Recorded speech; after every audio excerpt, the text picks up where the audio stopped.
السلام علیکم ورحمۃ اللہ وبرکاتہ۔ 27ویں پارے کا خلاصہ، قرآن مجید کے مضامین کے خلاصے کے سلسلے میں آج ہم پیش کریں گے۔ یہ 27واں پارہ 7 حصوں پر مشتمل ہے۔ سورۃ الذاریات جو گزشتہ پارے سے شروع ہوئی تھی، اس کا آخری حصہ یعنی آخری 30 آیات، آخری نصف اس پارے میں ہے۔ اس کے بعد سورۃ الطور، سورۃ النجم، سورۃ القمر، سورۃ الرحمن، سورۃ الواقعہ اور سورۃ الحدید، یہ 6 مکمل صورتیں ہمارے سامنے آئیں گی۔ اس طرح کل 7 صورتیں اس پارے میں موجود ہیں۔ سورۃ الذاریات کی 30 آیات پر مشتمل 2 رکوع آئیں گے ہمارے سامنے۔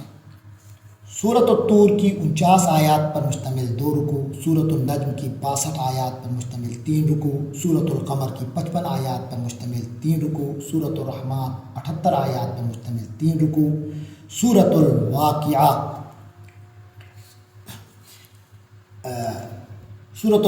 96 آیات پر مشتمل 3 رکوع اور سورۃ الحدید 29 آیات پر مشتمل 4 رکوع 27ویں پارے میں ہے۔ اس طرح 27ویں پارے میں مجموعی طور پر 399 آیات پر مشتمل 20 رکوع آتے ہیں۔ شروع کرتے ہیں خلاصہ، پہلا حصہ سورۃ الذاریات کا آخری نصف، آیت 31 سے لے کر 60 تک۔ 27ویں پارے میں سورۃ الذاریات کا جو آخری نصف ہے، اس میں ہم دیکھتے ہیں کہ جو پچھلے حصے کا اختتام اس طرح ہوا تھا کہ حضرت ابراہیم علیہ السلام کے پاس فرشتے مہمان کے طور پر آئے تھے اور انہیں بیٹے کی خوشخبری دی تھی۔ یہ تذکرہ پچھلے پارے میں آیا۔ اس پارے کی ابتدا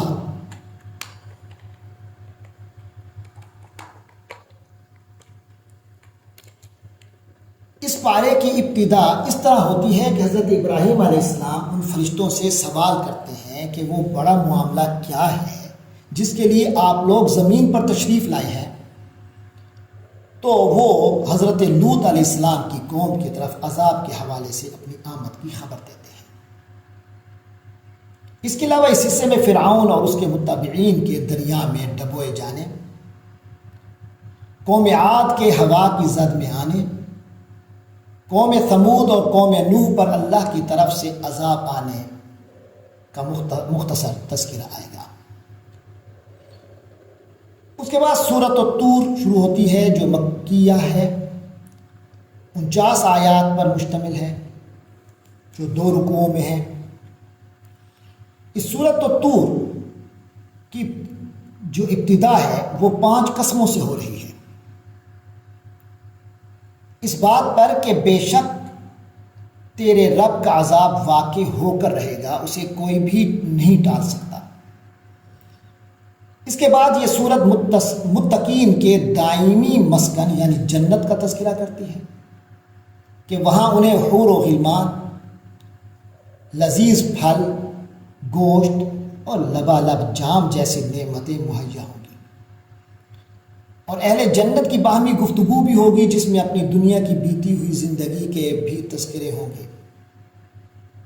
اس کے بعد حضور صلی اللہ علیہ وسلم کی دعوت کے مقابلے پر مشرکین کے موقف کو بیان کیا گیا ہے کہ وہ آپ صلی اللہ علیہ وسلم کا مذاق اڑاتے اور مختلف لقب دیتے ہیں۔ اس بیان کے بعد نبی پاک صلی اللہ علیہ وسلم کو تاکید ہے کہ آپ اپنی دعوت و تذکیر کا سلسلہ جاری رکھیں اور اللہ کی تسبیح و تحمید کرتے رہیں، اور آپ ہماری توجہ میں ہیں، حفاظت میں ہیں۔ اس کے بعد تیسرا حصہ سورۃ النجم کی صورت میں ہے، 62 آیات پر مشتمل یہ صورت اسی پارے میں ہے۔ یہ صورت بھی مکی ہے۔ اس میں 5 بنیادی نکات ہمارے سامنے آتے ہیں۔ نمبر 1، حضور صلی اللہ علیہ وسلم کی صداقت اور اس پر قسم۔ نمبر 2، مشرکین کی مذمت۔ نمبر 3، قیامت کا تذکرہ۔ نمبر 4، انسانی زندگی کے حوالے سے اللہ تعالیٰ کی قدرت و وحدانیت کے دلائل۔ اور نمبر 5، مشرکین کے رویے کا تذکرہ اور انہیں تنقید۔ شروع میں حضور پاک صلی اللہ علیہ وسلم کی صداقت اور اس پر قسم۔ سورت کی ابتدا میں گرتے ہوئے ستارے کی قسم کھا کر حضور صلی اللہ علیہ وسلم کی صداقت بیان کی گئی ہے، اور اس کے ساتھ ہی آپ کے معجزہ معراج کا ذکر ہے، جس میں آپ نے اللہ کی قدرت و بادشاہت کے عجیب مناظر دیکھے۔ حضرت جبرائیل علیہ السلام کو ان کی اصل صورت میں دیکھا، جنت، دوزخ، بیت معمور، سدرۃ المنتہا جیسی آیات اور نشانیوں کا بھی مشاہدہ کیا۔ اس کے بعد مشرکین کی مذمت ہے جو لات و عزا اور منات جیسے بتوں کی عبادت کرتے تھے اور فرشتوں کو اللہ کی بیٹیاں قرار دیتے تھے۔ پھر اس صورت میں ہم دیکھتے ہیں کہ قیامت کا تذکرہ ہے، جہاں نیک اور برے اعمال کا پورا پورا بدلہ دیا جائے گا، اور یہ بھی وضاحت ملتی ہے کہ ہر انسان اپنے گناہوں کا بوجھ خود اٹھائے گا، کسی دوسرے پر اسے نہیں ڈالا جائے گا۔ پھر چوتھا نقطہ ہمارے سامنے آتا ہے انسانی زندگی کے حوالے سے اللہ تعالیٰ کی قدرت و وحدانیت کے دلائل۔ اس میں انسانی زندگی کے احوال کے حوالے سے اللہ تعالیٰ کی قدرت و وحدانیت کے بعض دلائل آئے ہیں، مثلا یہ کہ اللہ ہی ہنساتا ہے اور وہی رلاتا ہے، وہی مارتا ہے اور زندہ کرتا ہے، اسی نے نر کو پیدا کیا، وہی مادہ پیدا کرتا ہے، اسی کے ذمے دوبارہ پیدا کرنا ہے، وہی مالدار بناتا ہے اور اسی نے نافرمان قوموں کو ہلاک کیا ہے۔ پھر آخر میں مشرکین کے رویے کا تذکرہ، انہیں تلقین ہے۔ سورت کے اختتام پر مشرکین کا رویہ بتایا گیا ہے، ساتھ ہی انہیں احساس دلایا گیا ہے کہ تم اپنی غیر سنجیدگی ختم کرو اور اللہ کے سامنے سجدے کرو اور اس کی عبادت کرو۔ پھر چوتھا حصہ سورت القمر، یہ سورت بھی مکہ مکرمہ میں نازل ہوئی، اس میں 55 آیات ہیں۔ اس سورت میں ہم 3 نکات جو ہیں وہ زیادہ نمایاں محسوس کرتے ہیں۔ نمبر 1 قرب قیامت اور شق قمر کا ذکر، نمبر 2 کفار کا انذار، نمبر 3 قرآن مجید کتاب نصیحت۔ شروع میں چاند کے 2 ٹکڑے ہونے کا بیان ہے جو آپ صلی اللہ علیہ وسلم کی نبوت کی نشانی ہے اور کھلا ہوا معجزے کے طور پہ اس کا بیان ہے۔ پھر کفار کو انذار ہے کہ کفار مکہ کو ڈرایا گیا ہے کہ تم جن جرائم میں گھرے ہوئے ہو، کہیں تم پر بھی ویسا عذاب نہ آ جائے جیسا عذاب تم سے پہلی اقوام پر آیا، کیونکہ وہ بھی انہی جرائم کا شکار تھے۔ اور پھر آخر میں قرآن مجید کی بحیثیت کتاب نصیحت بتایا گیا ہے کہ قرآن کریم انسانوں کے لیے نصیحت ہے، اس لیے اسے بہت آسان بنا دیا گیا تاکہ ہر شخص اس سے نصیحت حاصل کر سکے اور اپنی زندگی کو سنوار پائے۔ اس کے بعد سورۃ الرحمن ہمارے سامنے آتی ہے، 78 آیات ہیں اس میں۔ یہ سورت مدنی ہے۔ اس کے مضامین کا خلاصہ بیان کرنے کے لیے ہم 3 نکات سامنے رکھیں گے۔ نمبر 1 اللہ تعالیٰ کی عطا کردہ اس دنیا میں متعدد نعمتوں کا تذکرہ، نمبر 2 اخروی نعمتوں اور عذابوں کا بیان، نمبر 3 کچھ اور قابل غور پہلو۔ تو سب سے پہلے اس صورت میں اللہ تعالیٰ نے اس دنیا میں اپنی عطا کردہ کئی ایک نعمتیں بیان فرمائی ہیں، جن میں سب سے پہلی نعمت قرآن کا اتارا جانا اور بندوں کی اس کی تعلیم دینا ہے۔ اسی طرح خود انسانوں کی تخلیق کا ذکر ہے۔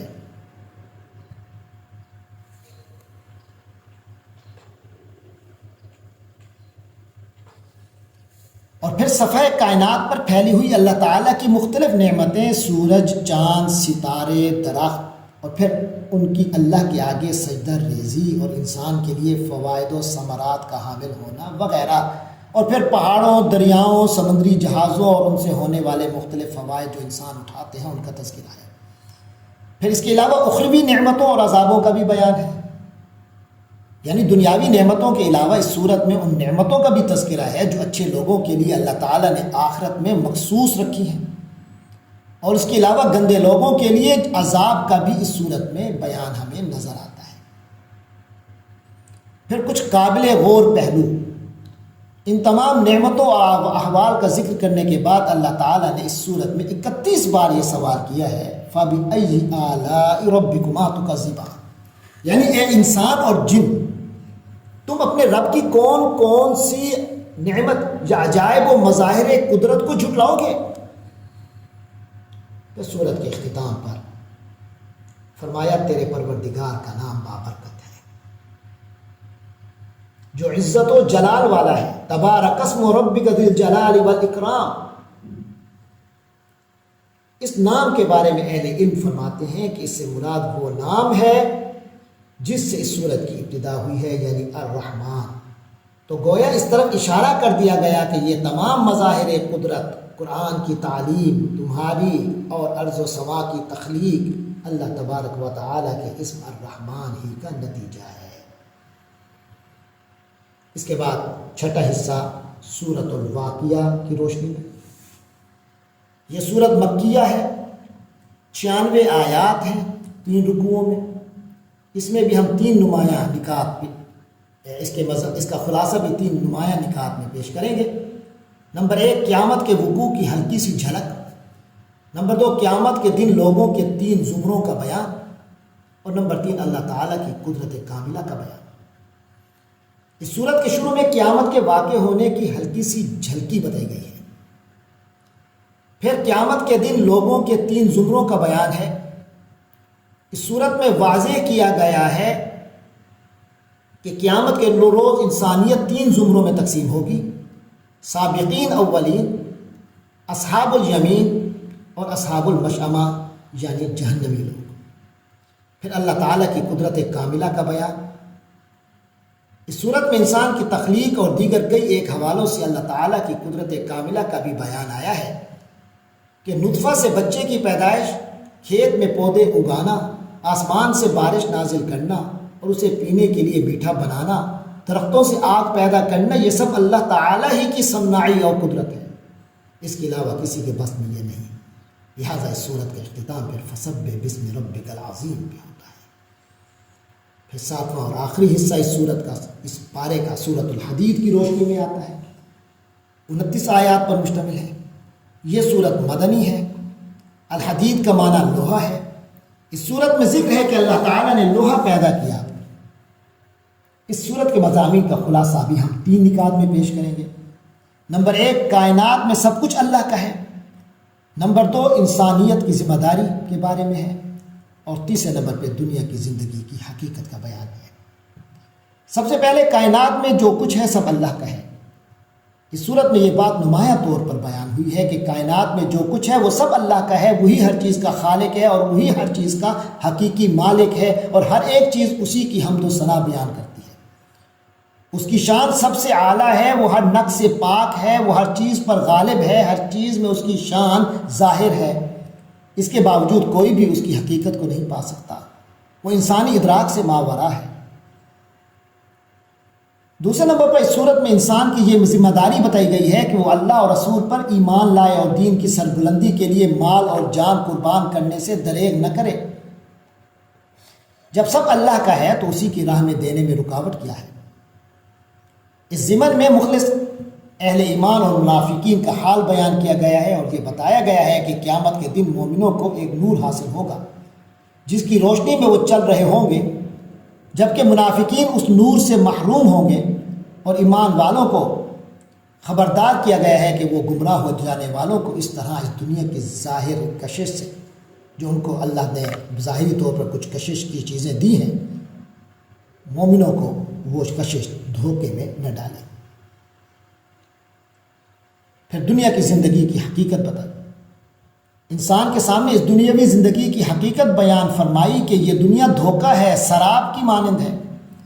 کم عقل لوگ مال و اولاد کی کثرت پر فخر کرتے ہیں اور خاندانیت پر اکڑتے ہیں. پوری زندگی اور صلاحیتیں دنیا کی رونقیں جمع کرنے میں لگا دیتے ہیں، جبکہ اس دنیا کی مثال تو اس کھیتی کی سی ہے جس کی سرسبزی اور تر و تازگی دیکھ کر کاشتکار خوش ہوتا ہے، دیکھنے والے رش کرتے ہیں.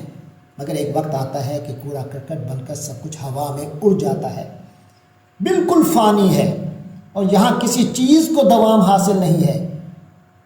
آخرت کی زندگی دائمی ہے اور وہاں کی نعمتیں ہمیشہ باقی رہنے والی ہیں.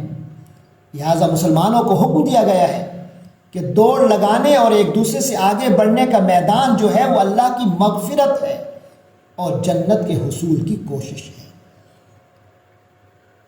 فرمایا وَأَنَّ الْفَضْلَ بِيَدِ اللَّهِ يُؤْتِيهِ مَن يَشَاءُ وَاللَّهُ ذُو الْفَضْلِ الْعَظِيمِ. صدق اللہ العظیم.